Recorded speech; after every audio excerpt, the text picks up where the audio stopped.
Hi, my name is Jenny. I am a member of the Franciscan group at St. Joseph and a parishioner there.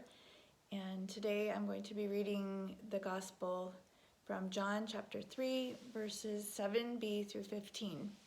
This is Jesus and Nicodemus. You should not be surprised at my saying, you must be born again. The wind blows wherever it pleases.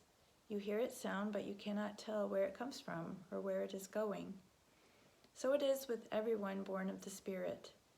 How can this be? Nicodemus asked.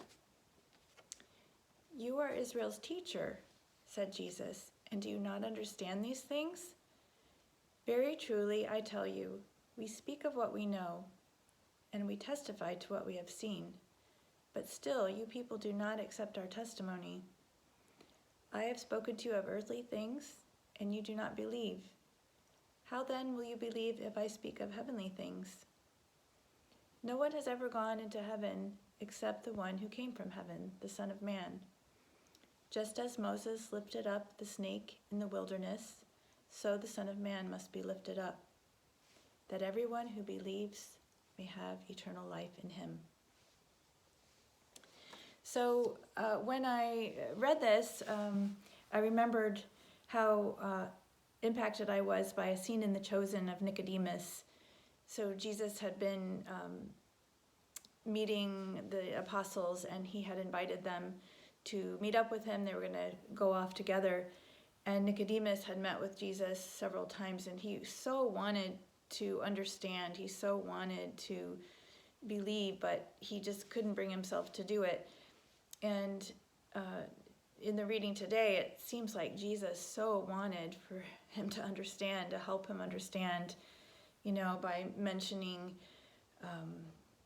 what he had seen and what he had heard, and mentioning that he was a teacher of Israel, and referring to Moses lifting up the snake and telling him that the Son of Man would have to be lifted up. And it just really touched me in that last scene where the apostles are getting ready to leave with Jesus, and Nicodemus is on the fringes watching, and he didn't go. So I think of times that I've really wanted to be able to love more like Jesus, and just wanted it but didn't understand how. And I do believe that Jesus wants to help me understand. There's a experience I had in a grocery store in Virginia. It was Wegmans, a really nice grocery store. And I was going through the checkout line, and there was a girl there, and she was a normal looking girl, not super attractive, but she had a really pretty purple shirt on. And I said to her, that shirt looks really good on you. And she said, a lot of people have been telling me that, and I don't know if it's me or if it's the shirt.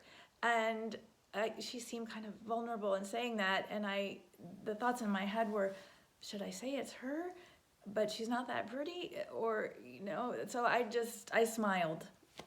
But later, I really, my heart hurt, because there was a chance for me to say something really kind that would reach her in that vulnerable place, that she is beautiful, it is her.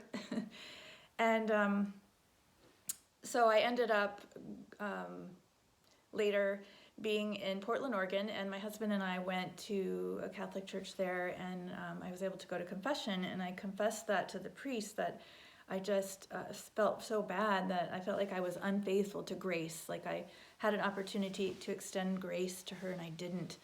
And he said to me to ask Jesus for the grace to love others. And I realized that in order to do that, I really needed to see them the way Jesus saw them. And so that has become my prayer, that Jesus would help me to see others the way he sees them as beloved children of God, to have the grace to recognize that and the strength to love. And I know that he really, truly wants to help me do that. So thanks be to God.